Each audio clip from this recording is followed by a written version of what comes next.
भारत सरकार ने कई महत्वपूर्ण बदलाव किए, पर आज का ये बहुत बड़ा बदलाव युवाओं के लिए होगा। जी हाँ, पूरे भारत के युवाओं के लिए जो नौकरी की तलाश में लगे हैं, उनके लिए आज का ये बदलाव वरदान साबित होगा।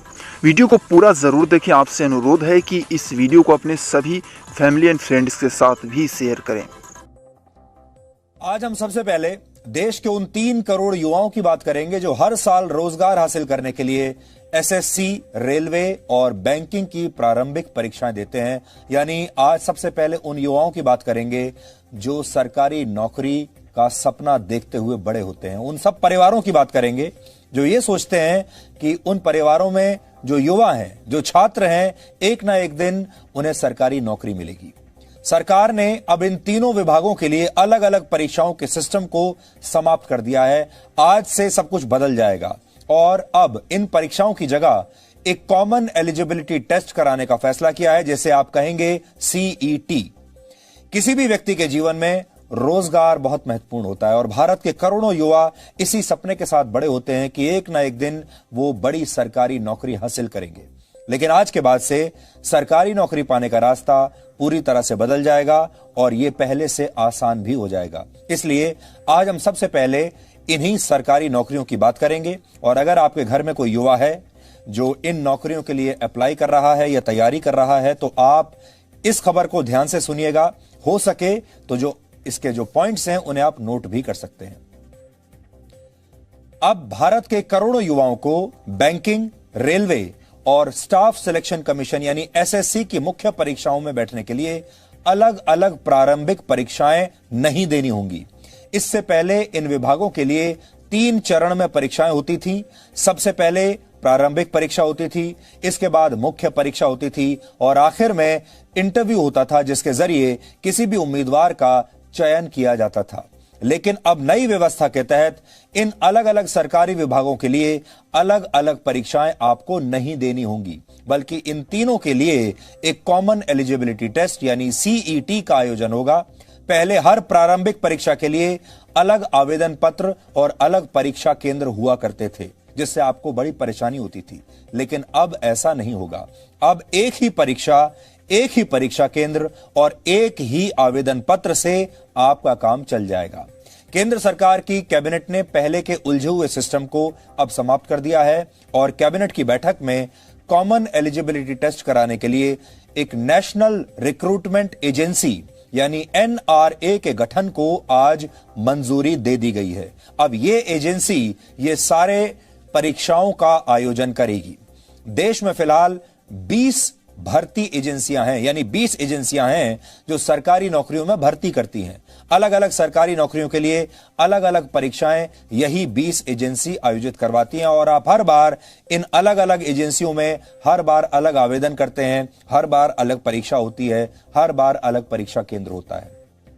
लेकिन अब ये जो नई एजेंसी है जिसका नाम है एनआरए के गठन के बाद वर्ष 2021 से यानी अगले साल से बैंकिंग, रेलवे और एसएससी की मुख्य परीक्षा में चयन के लिए आपको एक ही परीक्षा पास करनी होगी।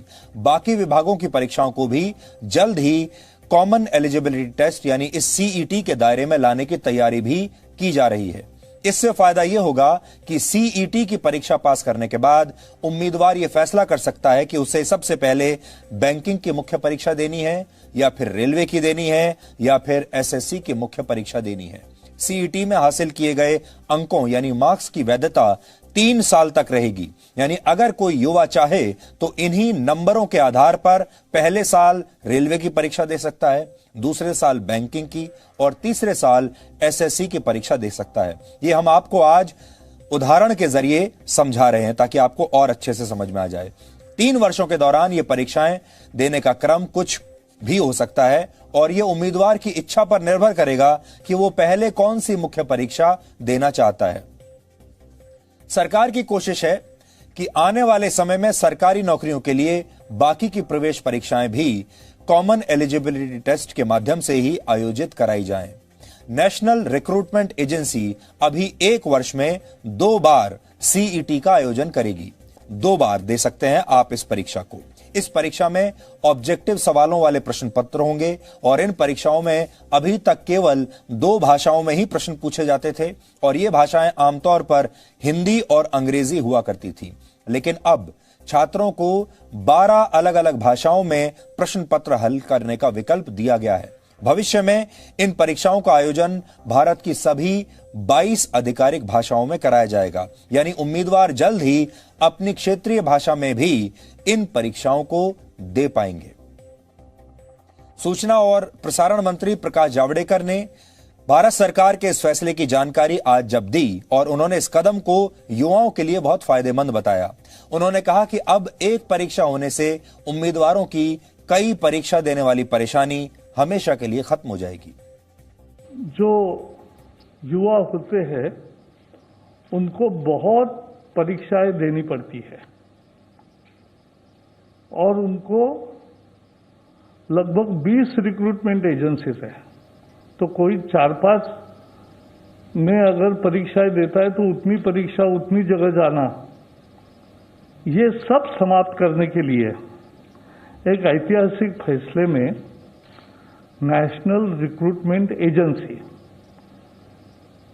राष्ट्रीय भर्ती संस्था, ये परीक्षा लेने वाली कॉमन एलिजिबिलिटी टेस्ट। लेकिन मैं इतना ही कहूंगा कि ये मांग थी पूरे युवा पीढ़ी की सालों से,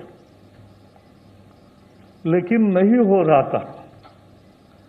लेकिन इस एक निर्णय से नेशनल रिक्रूटमेंट एजेंसी से एक परीक्षा, उससे उनकी तकलीफ भी दूर होगी, उनका पैसा भी बचेगा और मानसिक स्वास्थ्य भी ठीक रहेगा। बहुत दौड़ धूप नहीं होगी और एक ही परीक्षा से उनको आगे जाने का मौका मिलेगा। अब उम्मीदवारों को सबसे बड़ा फायदा यह होगा कि 3 प्रारंभिक परीक्षाओं के लिए एक ही आवेदन करना होगा, एक ही बार आपको एग्जामिनेशन फीस यानी शुल्क देनी होगी और एक ही बार इस परीक्षा में बैठना होगा। बार बार अलग अलग परीक्षाओं में बैठने की आवश्यकता अब नहीं है, यानी इससे पैसा बचेगा, समय बचेगा और अलग अलग परीक्षाओं के तनाव से भी आपको छुटकारा मिल जाएगा। अब आप इस पूरी खबर को सवाल और जवाब के आसान रूप में समझने की कोशिश कीजिए। आपके मन में पहला सवाल यही आएगा कि आखिर सीईटी यानी कॉमन एलिजिबिलिटी टेस्ट क्या होता है। इसका जवाब यह है कि यह केंद्र सरकार से जुड़ी नौकरियों के लिए ऑनलाइन आयोजित होने वाली प्रारंभिक परीक्षा है, जिसे कॉमन एलिजिबिलिटी टेस्ट का नाम दिया गया है। दूसरा सवाल आपके मन में होगा, यह परीक्षाएं कौन कौन लोग दे सकते हैं। ऑनलाइन होने वाली इस परीक्षा में ग्रेजुएशन, 12वीं और 10वीं की परीक्षा पास कर चुके छात्र हिस्सा ले सकते हैं, लेकिन क्योंकि यह परीक्षा अलग अलग पदों के लिए आयोजित होंगी, इसलिए पदों के हिसाब से ही अलग अलग प्रश्न पत्र तैयार किए जाएंगे। तीसरा सवाल आपके मन में यह होगा कि सीईटी के माध्यम से किन किन विभागों में नौकरियां, सरकारी नौकरियां मिल सकती हैं। फिलहाल 3 तरह की नौकरी आपको मिल सकती हैं। स्टाफ सिलेक्शन कमीशन यानी एसएससी, रेलवे और बैंकिंग के लिए यह कॉमन एलिजिबिलिटी टेस्ट आयोजित होगा, लेकिन इस बात का आप ध्यान रखें कि सिर्फ प्रारंभिक परीक्षा है ये। इसके पास करने के बाद आपको इन सभी विभागों की मुख्य परीक्षाओं को भी पास करना होगा और ये परीक्षाएं अलग अलग होंगी और इंटरव्यू भी आपको क्लियर करना होगा, तभी आपकी नियुक्ति किसी पद पर हो सकती है। चौथा सवाल यह है कि ये जो सीईटी नाम का टेस्ट है, इसका फायदा क्या है। तो जवाब है, अलग अलग भर्तियों के लिए एक ही परीक्षा होने से उम्मीदवारों के पैसे बचेंगे, क्योंकि इससे पहले आप हर बार अलग फॉर्म भरते थे, आवेदन हर बार अलग करते थे, अलग फीस भरते थे। आप पहले अलग अलग परीक्षाओं के लिए अलग अलग फॉर्म्स, अलग अलग एग्जाम फीस और अलग अलग परीक्षा केंद्रों तक पहुंचने के लिए उम्मीदवारों को काफी पैसा खर्च करना पड़ता था, क्योंकि आप ट्रेवल करते थे, दूर जाते थे ये इम्तिहान देने के लिए। लेकिन अब उम्मीदवारों का पैसा, समय और ऊर्जा तीनों की बचत होगी। सरकार को भी अलग अलग परीक्षाएं आयोजित नहीं करनी पड़ेंगी और इससे सरकार के खर्चे में भी कमी आएगी। कॉमन एलिजिबिलिटी टेस्ट होने से उम्मीदवारों की भर्ती की जो प्रक्रिया है, जिसे बहुत लंबा माना जाता है, वो भी अब छोटी हो जाएगी। यानी मुख्य परीक्षा में बैठने के लिए नतीजों का लंबा इंतजार अब नहीं करना पड़ेगा। ये परीक्षाएं कई भाषाओं में होंगी, जिससे देश के हर कोने में बैठे उम्मीदवार को चयन में बराबरी का मौका मिलेगा। अभी इन विभागों में भर्ती के लिए 18 महीने से ज्यादा का समय लग जाता था। अगला फायदा यह होगा कि इस परीक्षा में मिले स्कोर को अगले 3 साल तक इस्तेमाल किया जा सकता है। यानी आप जो ये परीक्षा देंगे, इसमें जो आपके मार्क्स आएंगे, जो नंबर आएंगे, वो अगले 3 वर्षों तक वैध रहेंगे। उम्र की अधिकतम सीमा तक पहुंचने से पहले उम्मीदवार इस परीक्षा को जितनी बार चाहे उतनी बार दे सकता है और आप अपने स्कोर को इंप्रूव भी कर सकते हैं। इस स्कोर को केंद्र सरकार, राज्य सरकार, केंद्र शासित प्रदेशों और पब्लिक सेक्टर की कंपनियों के साथ भी शेयर किया जा सकेगा। यानी इसके आधार पर आपको वहां पर भी नौकरियां मिल सकती हैं और एक समय ऐसा भी आएगा जब आप अपने इस स्कोर को प्राइवेट सेक्टर में भी नौकरियों के लिए इस्तेमाल कर पाएंगे। अगर आप किसी प्राइवेट कंपनी में नौकरी के लिए जाते हैं, वहां पर भी आप बता पाएंगे कि आपने सीईटी का एग्जाम क्लियर किया है और इस एग्जाम में आपके इतने नंबर आए थे। इससे महिला उम्मीदवारों को भी बहुत फायदा होगा, क्योंकि उन्हें परीक्षा केंद्रों तक जाने के लिए अब लंबी यात्राएं नहीं करनी पड़ेंगी, क्योंकि कई बार महिलाओं को, छात्राओं को काफी परेशानी होती है। इससे परीक्षा में हिस्सा लेने वाले उम्मीदवारों की संख्या भी 5% तक घट सकती है और ट्रेन और बसों के जरिए परीक्षा केंद्र पर जाने वाले छात्रों की परेशानी कम होगी। इससे जुड़ी तस्वीरें आपने कई बार देखी होंगी, जब ट्रेन में इतनी भीड़ भाड़ के बीच ये छात्र परीक्षाएं देने के लिए जाते थे, हजारों और लाखों की संख्या में। अगला सवाल आपके मन में यह होगा कि ये परीक्षाएं आयोजित कहां पर होंगी। इसके लिए सरकार ने 1000 परीक्षा केंद्र बनाए हैं। हर जिले में एक परीक्षा केंद्र जरूर होगा और इसके अलावा सरकार ने उन 117 जिलों को भी इसके लिए चुना है जिन्हें सरकार युवाओं को रोजगार देने के उद्देश्य से खास तौर पर विकसित करना चाहती है। यानी भारत के हर जिले में एक परीक्षा केंद्र जरूर होगा। सीईटी की परीक्षा इन जिलों के परीक्षा केंद्रों पर आयोजित होंगी और यह पूरी तरह से कंप्यूटराइज्ड होंगी। यानी इसमें धांधली की कोई गुंजाइश नहीं है, भ्रष्टाचार की कोई गुंजाइश नहीं है। अभी तक ये परीक्षाएं सिर्फ बड़े जिलों में आयोजित हुआ करती थीं और अब देश के छोटे जिलों के युवा भी इनमें हिस्सा ले पाएंगे और उनकी ये परीक्षाएं उनके अपने जिले में ही होंगी। और आखिरी सवाल ये आपके मन में यह भी हो सकता है, इन परीक्षाओं का करिकुलम यानी पाठ्यक्रम क्या होगा?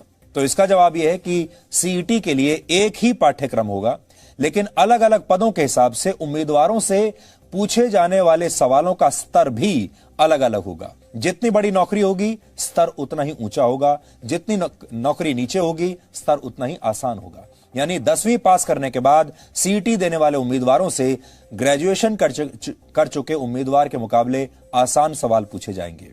एसएससी, बैंकिंग और रेलवे की प्रारंभिक परीक्षाओं में हर वर्ष 2.5 से 3 करोड़ उम्मीदवार हिस्सा लेते हैं और इनसे देश के करोड़ों परिवारों का भविष्य प्रभावित होता है। इसलिए आज हमने राजनीति और अंतर्राष्ट्रीय कूटनीति की खबरें दिखाने से पहले आपको इस खबर के बारे में बताया, क्योंकि हमारा यह मानना है सबसे बड़ी खबर वही होती है जो आपको और आपके परिवार को और आपके जीवन को सबसे ज्यादा प्रभावित करती है। और हम जानते हैं भारत का जो मिडिल क्लास है, भारत का जो लोअर मिडिल क्लास है, हर मध्यम वर्गीय परिवार में बच्चों को यही कहकर बड़ा किया जाता है, यही कहकर पढ़ाया जाता है कि एक दिन वो किसी बड़े सरकारी पद पर पहुंच जाएंगे, एक दिन वो सरकारी नौकरी करेंगे। हर छात्र का, हर माँ बाप का यही सपना होता है। तो आज उस सपने को पूरा करने की दिशा में जो आप यात्रा किया करते थे, उसमें अब बदलाव आ गए हैं।